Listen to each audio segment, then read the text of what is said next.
Hi everyone, स्वागत करती हूँ आप सभी का टीचिंग गोल्स के लर्निंग प्लेटफॉर्म पर। आई होप आप सभी लोग बहुत अच्छे होंगे।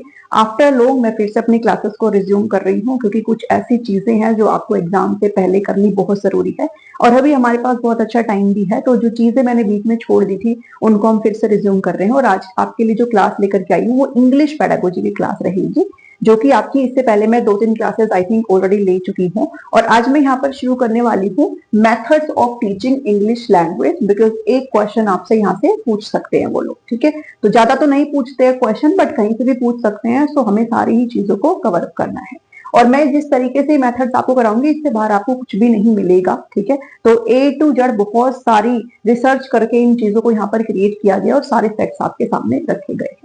चलिए शुरू करते हैं। इंग्लिश पेडागोजी के 4 मेथड्स को आज हम डिस्कस करेंगे और कहीं ना कहीं ये मेथड्स बहुत इंपॉर्टेंट है और बहुत इजी है समझने, ठीक है। तो मैं आपको कंपैरिजन करते हुए सारे मेथड्स यहाँ पर कराऊंगी।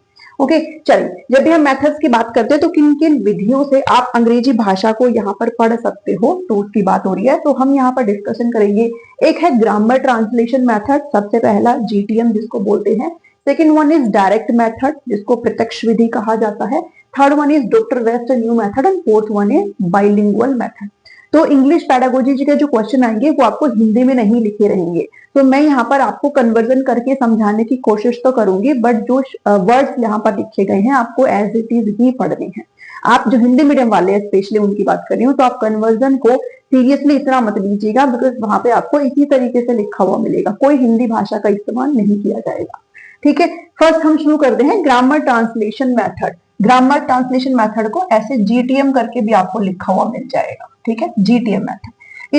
इसके जब इस मेथड की बात आती है तो कौन इस मेथड को पॉपुलराइज करते हैं और यू कैन से कि किनका नाम आता है जो आपको इनके संदर्भ में याद रखना है।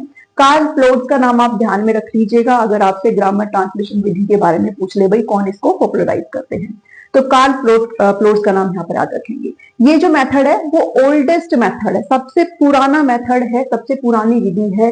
क्लासिकल मेथड इसको कहा जाता है और ट्रेडिशनल यानी कि पारंपरिक मेथड भी इसको कहा जाता है। तो ये तीनों नाम आपको पता होने चाहिए है।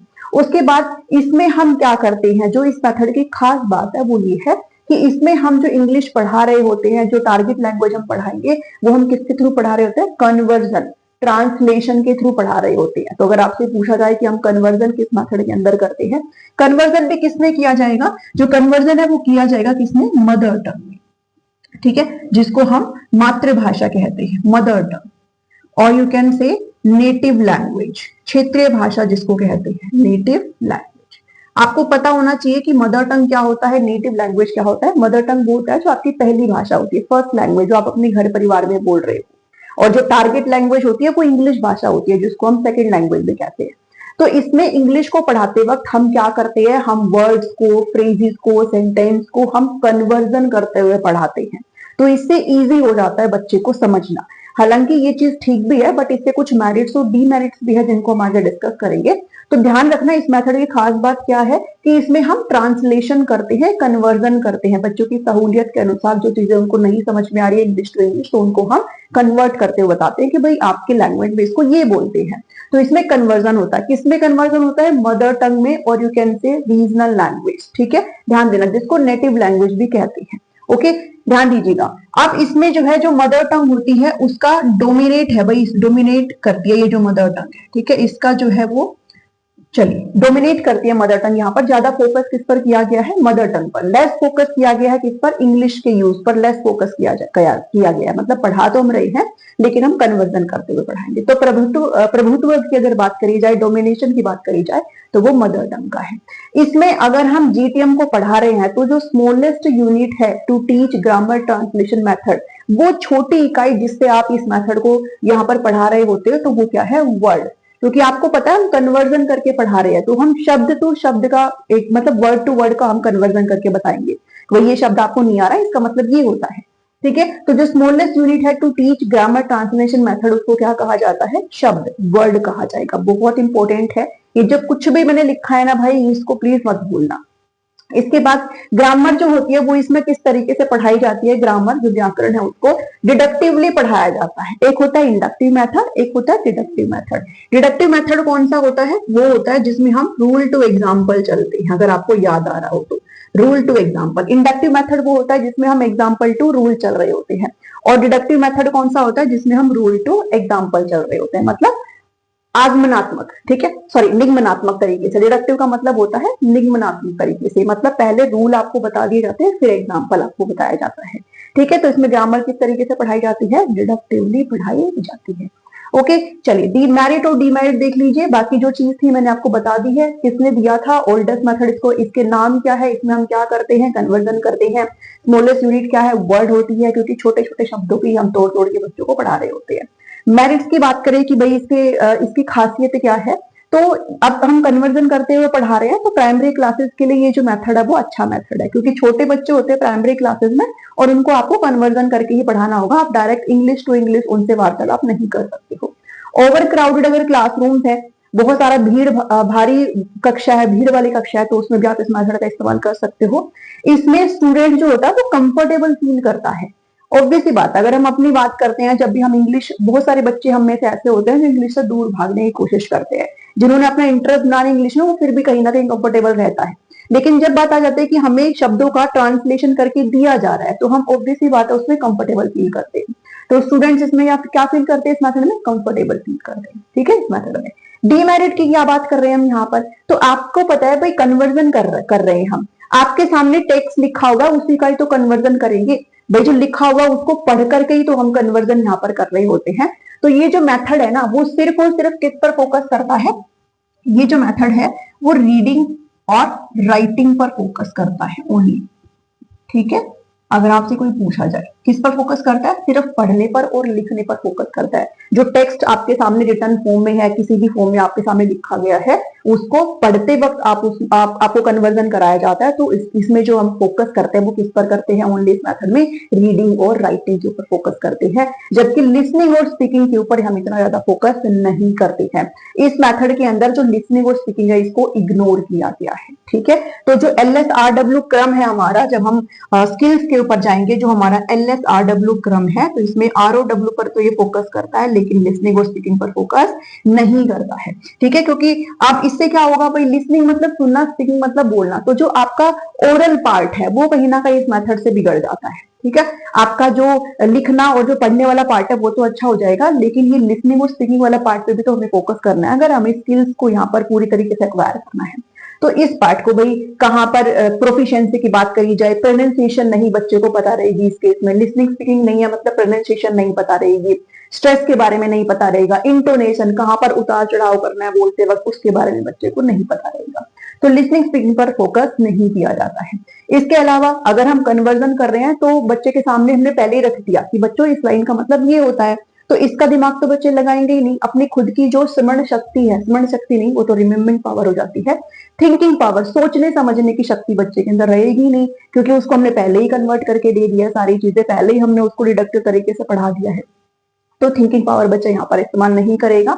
ये पूरी तरीके से डल और बोरिंग हो जाएगा बच्चे के लिए, क्योंकि बच्चा खुद से एक्टिव तरीके से उस पर सोच ही नहीं पाएगा, ठीक है। So these are the demerits. अगर बहुत ही शॉर्ट टर्म में बात करें तो ध्यान देना, इस मेथड में कन्वर्जन करती है इंग्लिश को, जो मदर लैंग्वेज है, और हम हिंदी की बात करें तो हिंदी में कन्वर्ट करके हुए यहाँ पर पढ़ाया जाता है। रीडिंग और राइटिंग पर फोकस किया जाता है, लिसनिंग और स्पीकिंग पर फोकस नहीं किया जाता है, बहुत कम उस पर फोकस किया जाता है। स्मॉलेस्ट यूनिट की बात करें तो वो रहेगी word. So this is all about grammar translation method. Now let's move to the direct method. अब ये जो डायरेक्ट मेथड है वो क्या है, जस्ट ऑपोजिट है, ठीक है, बिल्कुल उल्टा है किसके, जो हमने ग्रामर ट्रांसलेशन मेथड पढ़ा है उसका जस्ट क्या है, ऑपोजिट है। कौन सा मेथड, डायरेक्ट मेथड, ठीक है। यहाँ पर हम कन्वर्जन की बात कर रहे थे, सिंपल सी बात है, इसमें हम कोई भी कन्वर्जन नहीं करेंगे, हम प्रत्यक्ष तौर पर पढ़ाएंगे। इसको हिंदी में प्रत्यक्ष विधि भी कहा जाता है, जो कि हिंदी पेडागोजी के अंदर हम करेंगे। तो डायरेक्ट इंग्लिश टू इंग्लिश में बातचीत होगी, कोई भी कन्वर्जन नहीं होगा। इसमें डोमिनेट नहीं है, मदर टंग जो है वो डोमिनेट नहीं है, इसमें इंग्लिश लैंग्वेज पर ही फोकस किया गया है, टारगेट लैंग्वेज पर ही फोकस किया गया है। चलिए अब कंपैरिजन करते हुए करेंगे। यहाँ पर ये कार्ड क्लोज है, यहाँ पर मैक्सिमिलियन बर्नलिट्ज यहाँ पर इसके बारे में बात।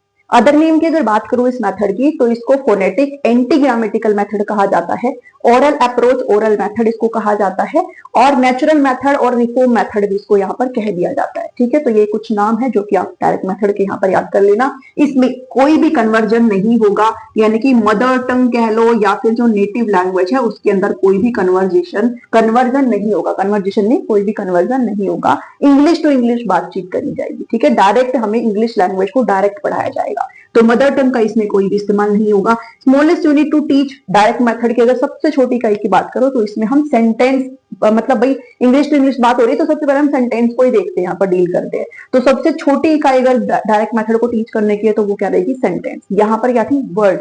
ठीक है, इसमें ग्रामर को जो वो इंडक्टिवली पढ़ाया जाता है। ठीक है जी, यानी कि आगमनात्मक तरीके से पढ़ाया जाता है। एग्जाम्पल टू रूल जाएंगे यहाँ पर। क्लियर बात है, इतनी चीज समझ में आ जानी चाहिए आपको। जस्ट अपोजिट है, अगर आपने ये अच्छे समझ लिया ये आपको इजीली समझ में आ जाएगा। मेरिट और डीमेरिट की बात करूं तो मेरिट की बात करें तो सिंपल सी बात है भाई, आप डायरेक्टली इंग्लिश टू इंग्लिश अगर आप कर रहे हो तो ये इंग्लिश लैंग्वेज को फैसिलिटेट करती है। ठीक है, ये जो मेथड है यहाँ पर जो लिमिटेशंस थी उसको यहाँ पर दूर किया गया। यहाँ पर हम लिसनिंग स्पीकिंग पर ध्यान नहीं दे रहे थे, यहाँ पर हम लिसनिंग स्पीकिंग पर ध्यान देंगे। मतलब जो आपका ओरल पार्ट है, ठीक है, जो आपकी ओरल प्रोफिशिएंसी है उस पर ध्यान दिया जाएगा डायरेक्ट मेथड में। किस पर ध्यान दिया जाएगा, ओरल प्रोफिशिएंसी पर, बोलने पर। ठीक है, लिसनिंग स्पीकिंग पर ध्यान दिया जाएगा डायरेक्ट मेथड पर, जबकि जो रीडिंग राइटिंग है उस पर कम ध्यान दिया जाएगा। जबकि यहाँ पर क्या था, यहाँ पर ग्रामेटिकल एक्यूरेसी पर फोकस किया गया है, रीडिंग राइटिंग पर फोकस किया गया है। भाई ग्रामेटिकल पार्ट को बच्चा अच्छे से तरीके से समझे, लिखने में दक्षता हासिल करे उस पर, जबकि ओरल पार्ट को इग्नोर किया गया। ये हल डिफरेंस है, प्लीज ध्यान देना इस चीज को। ठीक है, अब यहाँ पर स्पीकिंग के लिसनिंग स्पीकिंग पर ध्यान दिया गया तो फिर फ्लुएंसी यानी कि दक्षता तो बच्चे के अंदर आएगी। अगर डीमेरिट की बात करें तो यहाँ पर एक टीचर को पढ़ाने के लिए, इंग्लिश पढ़ाने के लिए खुद की दक्षता होना बहुत जरूरी है।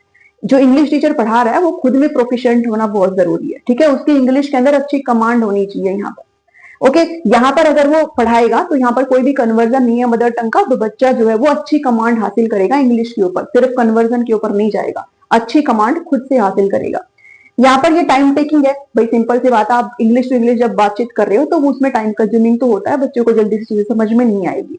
इसके अलावा ये जो मेथड है suitable for linguistic mind students only, ऐसे बच्चे जो भाषाई दक्षता में रुचि रखते हैं, जिनको लैंग्वेज में इंटरेस्ट है, उन बच्चों के लिए ज्यादा सुटेबल होता है। जो बच्चे ऑलरेडी बहुत दूर भागते हैं इन चीजों से, इंग्लिश लैंग्वेज से, उनके लिए थोड़ा दिक्कत हो जाती है इसमें।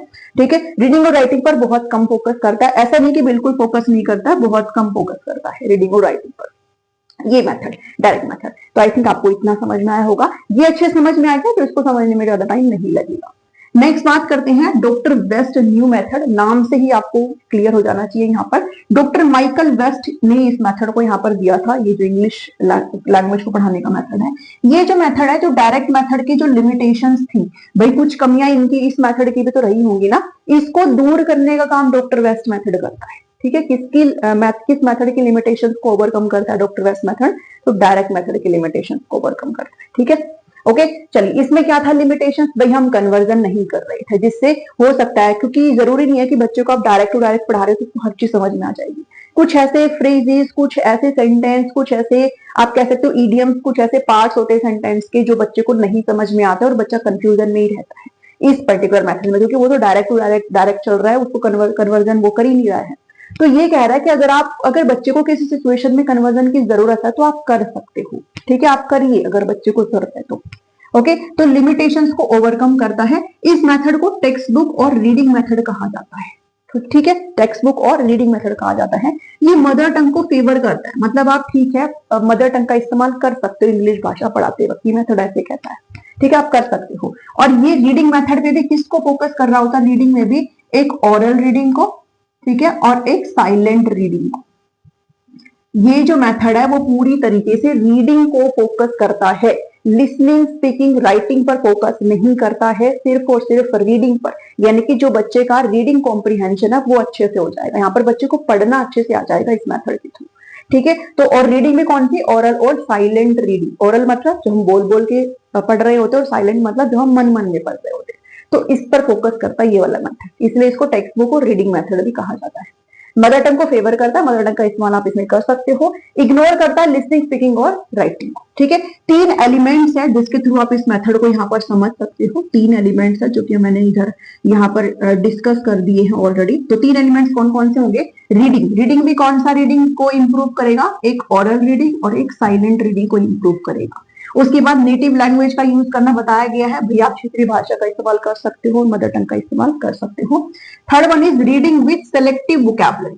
यहाँ पर रीडिंग तो करवाई जा रही है लेकिन वोकैबुलरी, वोकैबुलरी क्या होता है? जो आपके शब्दों का भंडार है। ठीक है, आप कितने शब्दों की समझ रखते हो, दैट इज योर वोकैबुलरी। तो इसमें सेलेक्टिव और you can say controlled vocabulary का इस्तेमाल किया जाता है, मतलब गिने चुने शब्द ही जो आमतौर पर आपकी डेली लाइफ में आप इस्तेमाल करते हो उन्हीं को ही रिपीटेड फॉर्म में लाया जाता है। फिर बाद में धीरे धीरे उसको एक्सपेंड किया जाता है, और ज्यादा शब्द आपको पढ़ाएंगे, फिर और ज्यादा शब्द आपको समझ में आएंगे ऐसे।